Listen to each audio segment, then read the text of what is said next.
साथियों नमस्कार। हमारे चैनल रमन विद्यार्थी में आपका बहुत बहुत स्वागत है।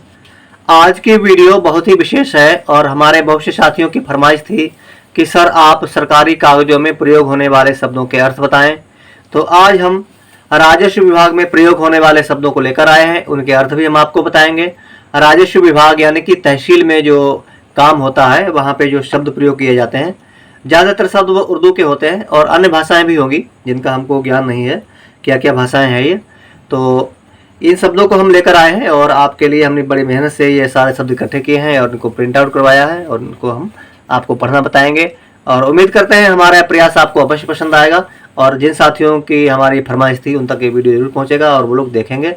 और जो हमारे साथी इस वीडियो को देख रहे हैं लाइक करें और बताएं कि हमारा प्रयास आपको कैसा लगा। तो आइए इन शब्दों को हम पढ़ें और इनके अर्थ भी जानें। इन शब्दों को हम आपको लिखना नहीं बताएंगे इस वीडियो में, क्योंकि यदि हम लिखना बताएंगे तो वीडियो बहुत बड़ी हो जाएगी। तो सिर्फ हम इन शब्दों को पढ़ेंगे और इनका अर्थ बताएंगे। तो आइए पढ़ें और इनके अर्थ भी जानें।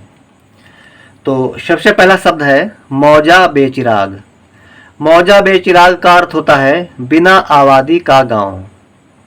मौजा कहते हैं गांव के लिए और बेचिराग यानी कि जहां चिराग भी ना जलता हो। अब यहाँ पर आपके मन में एक सवाल उठ सकता है कि ऐसा भी गांव हो सकता है जहाँ चिराग ना जलता हो। हाँ जी, ऐसे भी गांव है जहाँ चिराग नहीं जलता है, क्योंकि वहाँ कोई रहता ही नहीं है। अब कोई रहता ही नहीं है और गांव भी है, ऐसा कैसे है ये भी हम आपको बता देते हैं। आपने सुना होगा कि पिछले अभी कोरोना से पहले बहुत साल पहले, लगभग 100-150 साल पहले एक महामारी आई थी तामून करके। वो इतनी गंभीर महामारी थी कि गाँव के गाँव उजड़ गए थे। क्योंकि अभी कोरोना में हमारे विज्ञान बहुत आगे हो चुकी है तो उसका नुकसान जो है ज़्यादा नहीं हो पाया। उस समय विज्ञान और मेडिकल साइंस इतनी तरक्की नहीं की थी, तो बहुत से लोग जो है मारे गए थे, गांव के गांव उजड़ गए थे। उन्हीं गांव को मौजा बेचिराग कहते हैं। उन गांव के नाम चलते हैं, नक्शे में है, लेकिन वहाँ कोई रहता नहीं है। ठीक है। हमारे पड़ोस में भी एक गाँव है जिसका नाम जगतपुर है, वहाँ भी कोई नहीं रहता है। और कुछ पंजाबी लोग अभी आ गए हैं, वहाँ झाला बना के रहने लगे हैं, लेकिन वहाँ पर वैसे गांव में कोई नहीं रहता था अभी, इससे पहले कुछ दिन पहले। तो उम्मीद करते हैं मौजा बेचिराग शब्द का हमने आपको बताया। उम्मीद करते हैं आपको जरूर हमारी बात अच्छी लगी होगी। तो इसका अर्थ होता है बिना आबादी का गांव। चलिए अब हम अन्य शब्दों में इतना समय नहीं लेंगे, ये जो हमने आपको बताया आपकी जानकारी के लिए इतना समय आपका लिया। तो अगला शब्द है फकुल रहन। फकुल रहन शब्द का अर्थ है गिरवी रखी भूमि को छुड़ा लेना। और इसके बाद में अगला शब्द है तबादला। तबादला शब्द का अर्थ है भूमि के बदले भूमि लेना। के बाद में अगला शब्द है बय। बय शब्द का अर्थ है जमीन बेच देना। के बाद में अगला शब्द है फसल रबी। फसल रबी का अर्थ होता है अगहन की फसल। और फिर है फसल खरीफ। फसल खरीफ का अर्थ होता है सावन की फसल। अगला शब्द है जिन्सवार। जिन्सवार, वार कहेंगे, बार नहीं, जिन्सवार। जिन्सवार शब्द का अर्थ है फसलवार जीन्स का जोड़। और अगला शब्द है जलसा आम। जलसा आम शब्द का अर्थ है जनसभा। के बाद में अगला शब्द है बशनाखत।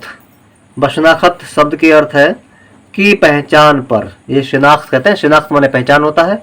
तो यहाँ पर है बशनाखत। बशनाखत का अर्थ होता है की पहचान पर। और अगला शब्द है बल्दियत।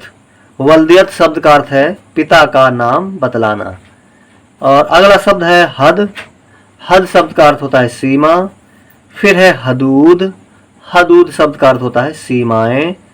और अगला शब्द है बनाम। बनाम शब्द का अर्थ होता है के नाम। ठीक है। और इसके बाद में अगला शब्द है सिहद्दा। सिहादा। सिहादा शब्द का अर्थ है तीन गांवों को एक स्थान पर मिलाने वाला सीमा पत्थर। ठीक है, जो पत्थर लगा होता है गांव के बॉर्डर पे, उसी के लिए जहाँ तीन गांव एक साथ मिलते हों वहाँ पे जो पत्थर लगा होता है सीमा पत्थर, उसे सिहादा कहते हैं। ठीक है। और अगला शब्द है मिन जानिब। मिन जानिब शब्द का अर्थ है की ओर। ठीक है, जानिब माने ओर होता है, मिन जानिब माने की ओर। और अगला शब्द है बिला हिस्सा। बिला हिस्सा शब्द का अर्थ है जिनमें भाग ना हो। जिनमें भाग ना हो। और अगला शब्द है पड़त सरकार। पड़त सरकार। पड़त सरकार शब्द का अर्थ है राजस्व रिकॉर्ड में रखी जाने वाली प्रति। और अगला शब्द है मुसन्ना। मुसन्ना शब्द का अर्थ होता है असल रिकॉर्ड के स्थान पर बनाया जाने वाला रिकॉर्ड। और अगला शब्द है फर्द। फर्द माने नकल। फिर है मिन। मिन माने भाग। अगला शब्द है फर्द बदर। फर्द बदर का अर्थ होता है राजस्व रिकॉर्ड में होने वाली गलती को ठीक करना। फर्द बदर के बाद में अगला शब्द है गिरदावरी। गिरदावरी शब्द का अर्थ होता है खेतों का फसलवार निरीक्षण। अगला शब्द है पुख्ता औसत झाड़। पुख्ता औसत झाड़ का अर्थ होता है पैदावार के अनुसार पक्की फसल। और अगला शब्द है सांबिक। सांबिक शब्द का अर्थ होता है भूतपूर्व। के बाद में खराबा। खराबा शब्द का अर्थ है प्राकृतिक आपदा से खराब हुई फसल। अगला शब्द है नीलाम। नीलाम शब्द का अर्थ है खुली बोली द्वारा बेचना। के बाद में अगला शब्द है दस्तक। दस्तक शब्द का अर्थ है मांग का अधिकार। फिर है तकावी। तकावी शब्द का अर्थ है फसल ऋण। अगला शब्द है कुर्की। कुर्की शब्द का अर्थ होता है किसी वस्तु को सरकारी अधिकार में लेना। के बाद में अगला शब्द है बदस्तूर।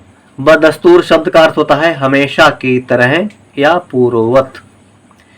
और अगला शब्द है हाल। हाल माने वर्तमान। फिर है खाका। खाका शब्द का अर्थ होता है प्रारूप। के बाद में अगला शब्द है खुर्द। खुर्द माने छोटा। अगला शब्द है कला। कला माने बड़ा। ये आपने गांव के साथ ये शब्द जुड़ा हुआ देखा होगा। बहुत से गांव में आगे खुर्द लिखा होता है। जैसे हमारे गांव है पास में दुधिया खुर्द, और एक गांव हमारे पास में है घनश्यामपुर कला। इस तरह से आपने गांव के साथ में इस तरह के शब्द देखे होंगे। तो खुर्द माने छोटा, कला माने बड़ा। और अगला शब्द है खुश हैसियत। खुश हैसियत का अर्थ है अच्छी हालात। के बाद में अगला शब्द है इकरारनामा। इकरारनामा शब्द का अर्थ होता है आपसी फैसला। के बाद में अगला शब्द है गोरा देह भूमि। गोरा देह भूमि का अर्थ होता है गांव के साथ लगी भूमि। के बाद में अगला शब्द है दो फसली। दो फसली शब्द का अर्थ होता है वर्ष में दो फसल उत्पन्न करने वाली भूमि। के बाद में अगला शब्द है सकूनत। सकूनत शब्द का अर्थ होता है निवास स्थान। के बाद में अगला शब्द है तरमीम। तरमीम शब्द का अर्थ होता है बदल देना। के बाद में झलार। झलार शब्द का अर्थ होता है नदी नाले से पानी देने का स्थान। के बाद में अगला शब्द है जमा। जमा कहते हैं भूमिकर के लिए। और अगला शब्द है मालगुजारी। मालगुजारी का अर्थ भी भूमिकर ही होता है। जमा शब्द का अर्थ भूमिकर होता है और मालगुजारी शब्द का भी अर्थ भूमिकर होता है। और अगला शब्द है जदीद। जदीद का अर्थ है नया। नवैयत। नवैयत शब्द का अर्थ है भूपयोग। के बाद में सजरा पर्चा। सजरा पर्चा का शब्द है कपड़े पर बना खेतों का नक्शा। फिर से जान लेते हैं सजरा पर्चा। सजरा पर्चा शब्द का अर्थ है कपड़े पर बना खेतों का नक्शा। के बाद में सजरा किश्तवार। सजरा किश्तवार शब्द का अर्थ है ट्रेसिंग पेपर पर बना हुआ खेतों का नक्शा। सजरा किश्तवार अर्थ ट्रेसिंग पेपर पर बना हुआ खेतों का नक्शा। के बाद में मिन जुमला। मिन जुमला शब्द का अर्थ होता है मिला जुला भाग। मिन जुमला यानी कि मिला जुला भाग। मिन जुमला शब्द के बाद में अगला शब्द है मुसावी। मुसावी शब्द का अर्थ है मोटे कागज पर खेतों की सीमाएं दर्शाने वाला नक्शा। फिर से जान लेते हैं मुसावी मोटे कागज पर खेतों की सीमाएं दर्शाने वाला नक्शा। के बाद में अगला शब्द है कारगुजारी। कारगुजारी शब्द का अर्थ है प्रगति रिपोर्ट। के बाद में है पैमाना पीतल।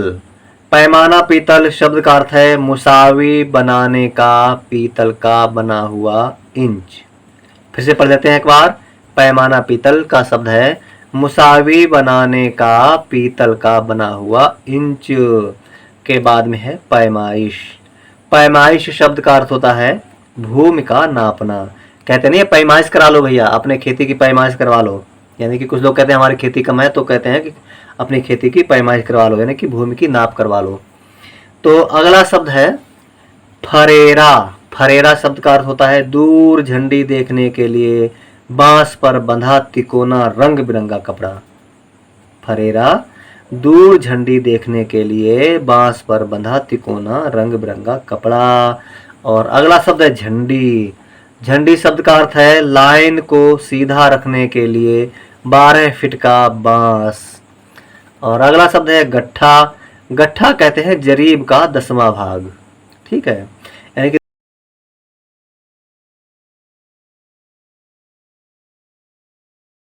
भाग। और अगला शब्द है अड्डा। अड्डा कहते हैं जरीब की पड़ताल करने के लिए भूमि पर बनाया गया माप। अड्डा यानी कि इसका अर्थ हुआ जरीब की पड़ताल करने के लिए भूमि पर बनाया गया माप। और अगला शब्द है गज।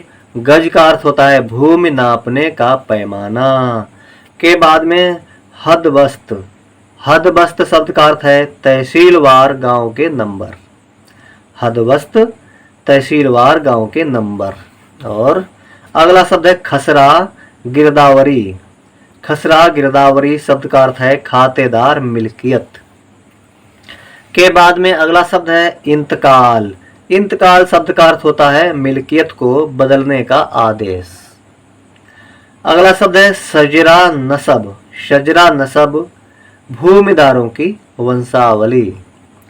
शजरा नसब का अर्थ हुआ भूमिदारों की वंशावली। के बाद में अगला शब्द है लाल किताब।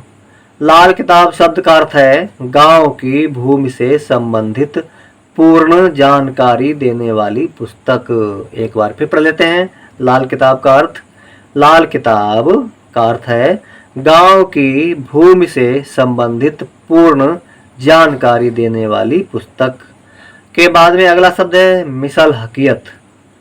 मिसल हकीयत शब्द का अर्थ है बंदोबस्त के समय सविस्तार तैयारी की गई जानकारी। तैयार की गई जानकारी। फिर से पढ़ लेते हैं। मिसल हकीयत शब्द का अर्थ है बंदोबस्त के समय सविस्तार तैयार की गई जानकारी। और अगला शब्द है जमाबंदी। जमाबंदी शब्द का अर्थ है भूमि की मिल्कियत और फसल बोने की पुस्तक।